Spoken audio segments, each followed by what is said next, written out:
Rachel Zegler just dropped a lawsuit on the Evita producers, accusing them of pinning the show's bankruptcy on her. $25 million. That is the number that just detonated across Broadway's already smoldering battlefield.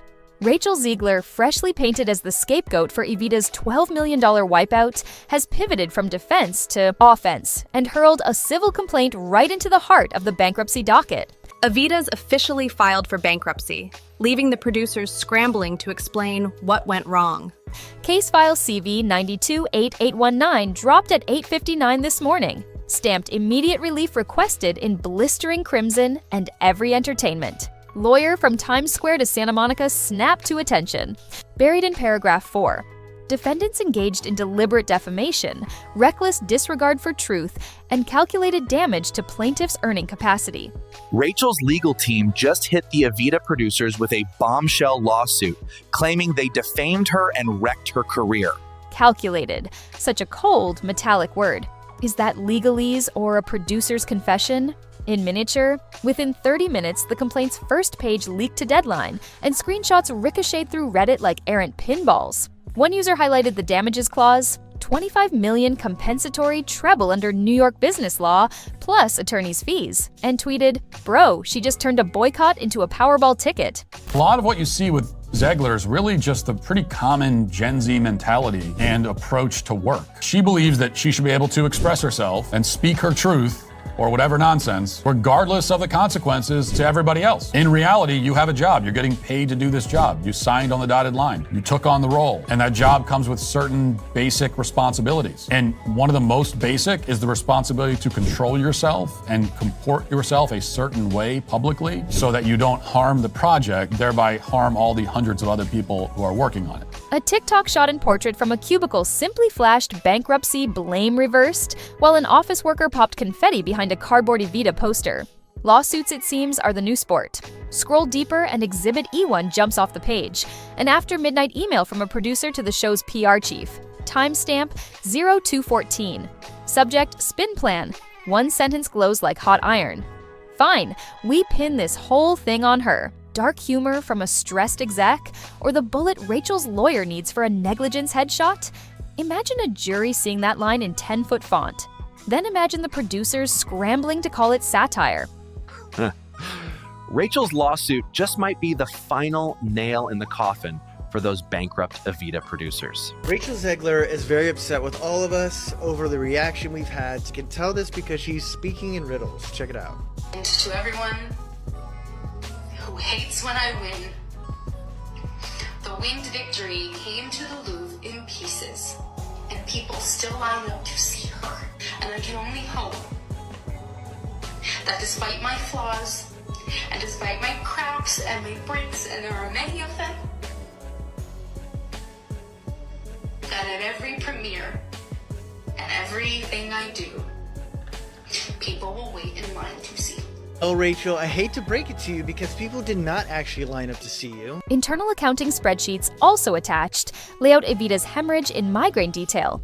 Weekly burn rate $93,000, refund liability $2.4 million, total projected loss if the show limped through Labor Day, $7.3 million additional. Vegas odds makers wasted no time, slapping 3-to-1 underdog odds on producers surviving any settlement north of $5 million. DraftKings pushed a novelty line, over or under $20 million paid out before Christmas. One better in a Discord. Chat wrote, "Feels like shorting a meme stock, but I'm in. Would you place that wager or hedge your bets before the next filing lands?" Even the Vegas bookies are betting on this meltdown. Looks like Evita's financial freefall just turned into the hottest gamble in town. The producer's countersalvo thundered into the docket less than 4 hours later, a 40-page PDF titled, in bold capitals, "Frivolous and Extortionate." They called Rachel's suit a publicity grab, threatened Rule 11 sanctions, and promised a vigorous countersuit for commercial disparagement. Paragraph 9 drips with disdain. Plaintiff's self-inflicted reputational wounds predate any alleged conduct by these defendants. Translation, she did this to herself. The Rachel Zegler effect has begun. According to scooper Daniel RPK, Rachel Zegler has been recast in Paddington 3 due to strikes, but I have a sneaking suspicion the strikes are only a cop-out for the fact that she has had so much negative press. She is certainly one of the key reasons why the Snow White movie is absolutely doomed. She's probably one of the key reasons why the next Hunger Games movie is gonna totally flop. And now the folks that are making the third Paddington movie are probably just using the strikes as an excuse to make sure that she's recast. Because I think if they outwardly said, well, we recast her because she just ruins everything she touches, that might not be a good look from the studio. But my speculation is that is actually what's going on. Sales declined 3 days before the boycott hashtag blew up. Coincidence or causation? That single footnote may haunt them all the way to trial. Wall Street smelled blood. Maxwell Stone, the hedge fund legend whose cold brew tantrum cracked a 5-figure glass wall, emailed the producer board an ultimatum. Marked project salvage. Confidential eyes only. The leak shows 4 lines, each deadlier than the last. Settle under $10 million, strip Rachel's points, /marketing, or I walk. A neon yellow highlight circles walk, and someone scrawled a jagged arrow toward the phrase drag reputational nuke into daylight. But it's also really important to me that I share with you not only the really good, exciting moments, but also like the little blips where I just don't feel great. I think that's really important that you see me as a human being because I think a lot of people don't. So I don't know. I want that disclaimer. Viewers who trade options for fun know what comes next. Volatility spikes and the weak hands bail. Which side folds first? Creative egos or venture capital nerves? Back inside the shuttered theater, reality bites harder than legal rhetoric. Stagehands awoke to bounce direct deposits, their bank apps flashing payment reversed. A prop master uploaded. A dim backstage reel, dusty spotlight, silent orchestra pit, an Evita banner drooping like a forgotten flag. We rehearsed for what? He whispers.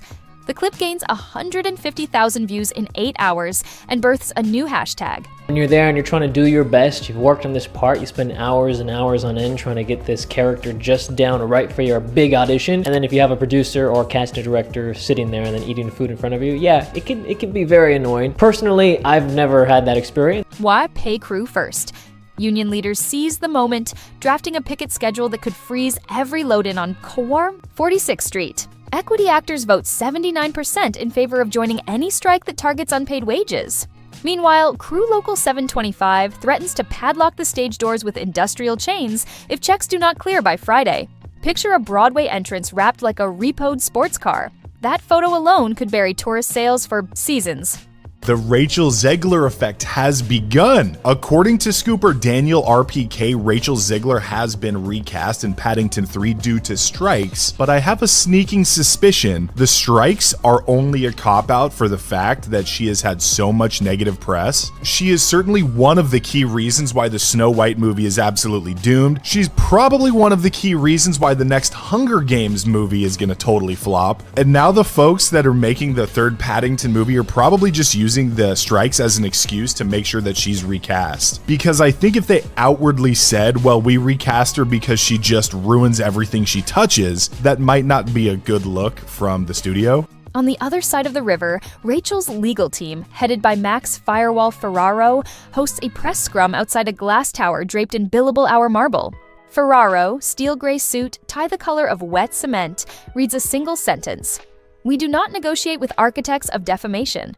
Reporters pepper him with questions about settlement ranges, but he ignores every mic until someone asks if Rachel will testify live. He stops, adjusts cufflinks, and chuckles. Bring cameras. Truth looks better in HD. That 6-second soundbite eclipses 1 million loops on TikTok and spikes Google Trends for Ferraro attorney higher than searches for Broadway tickets. Lawyers as influencers, welcome to 2025. Mid-afternoon brings the amicus. Shock. Actors Equity files a friend of the court brief supporting Rachel, arguing that management's smear campaign created a hostile workplace. Stagehands, furious at any move that might drain bankruptcy funds, fire back with their own filing. Crew safety and payroll interests opposed to plaintiff's windfall. 2 unions, 1 stage, 0 alignment, a recipe for cross pickets. Unseen in Broadway history, commentators dub the standoff curtain civil war. Odds makers instantly post lines on will Broadway see a dual union strike by month end? Over-under sits at 45%. Pick your side. Would you settle or fight if $25 million hung in balance? Just as tempers boil, Exhibit K punches through the noise. A glossy term sheet from a streaming giant? Think red logo. Endless. Scroll, offering an 8-figure docuseries called Curtain Crash. 3 episodes, unrestricted behind-the-scenes access, plus a clause giving Rachel final cut rights. Like, I'm the first to admit when I saw her interviews, I hated her. I was like, ew, how snide. Ugh, how condescending. And then I was like, well, wait, she's acting it up. They told her to do that. You can't tell me this young woman was cast in such an iconic role and went, thanks, I hate it. No, let's use our brains. We have been pushing girl boss, girl boss, girl boss, strong women, strong, strong, strong. We've been pushing that for so long. They tell her to give us that and we shit on her.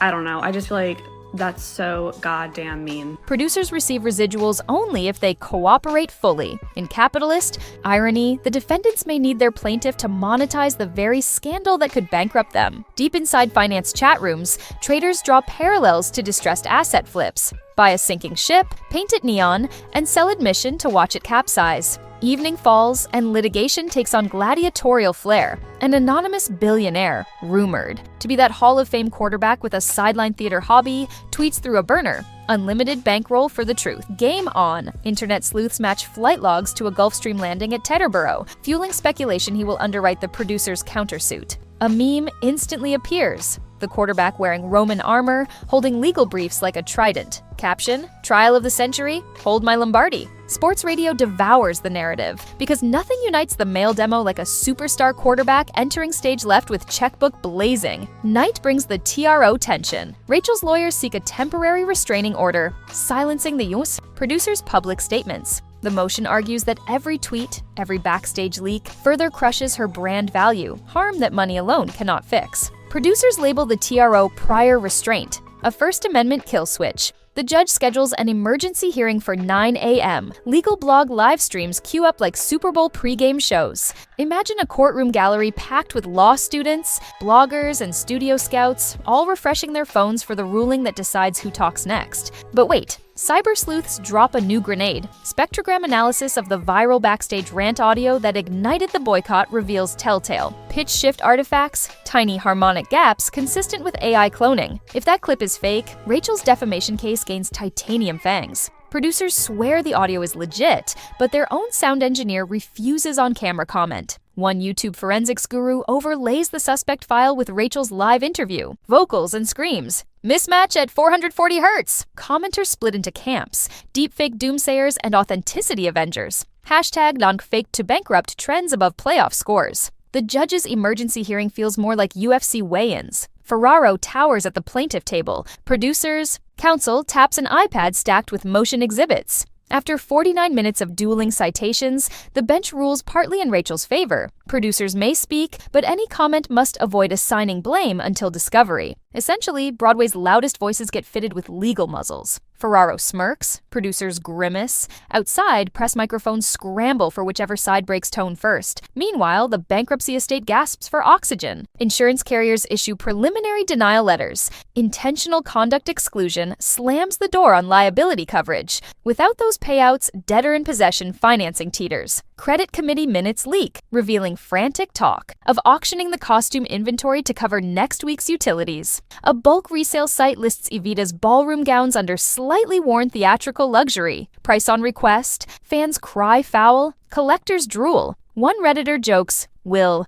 they throw in a signed cease and desist with each dress? By dawn, a GoFundMe labeled Keep the Lights On surges past $100,000. Donations pouring from the same fandom that once fueled the boycott. Cognitive dissonance? Maybe. Or proof outrage and compassion can share a wallet. Bankruptcy. Trustees now face a weird legal puzzle. Can crowdfunded cash legally pay union wages while litigation rages? Accountants consult code sections nobody has bookmarked since the last century, and the leaks keep leaking. An intern, anonymous, green, terrified, posts a one-page internal memo dated 2 weeks before the boycott. The header reads, Contingency, Plan, Talent Fallout. Bullet 3. If negative press persists, pivot narrative to fiscal irresponsibility by lead. There it is. Intent to blame, black on white. authentic. Producers claim forgery. Rachel's side beams calls it the roadmap to scapegoating. Late-night hosts already cue jokes. Broadway has more leaks than the Titanic. Only the band stopped playing weeks ago. The city's landmark commission enters stage right. Officials float emergency heritage status for the 90-year-old theater, which would freeze asset sales and complicate any plan to liquidate seats, chandeliers, or stage lifts. Investors howl, preservationists cheer. A satirical Twitter account called Historic Drama posts side-by-side photos, one of aging marble columns, the other of a producer's panicked face. Caption: both priceless, both cracking. And with that, we cycle back to the beating heart of the story, Exhibit A. The complaint itself, scrolling now in crystal clarity. Zoom into line 18. Plaintiff demands 25 million United States dollars in compensatory damages. Farther down, bold italics warn of punitive damages for intentional infliction of reputational harm. Punitive legal shorthand for financial pain unbound by simple math. At the signature block, Ferraro's jagged autograph slashes like a lightning bolt. Beneath it, 3 initials. RZ, small but defiant. Comment if this lawsuit sinks them all or sparks the richest docu-series in stage history. All allegations remain unconfirmed. This video is for entertainment purposes only.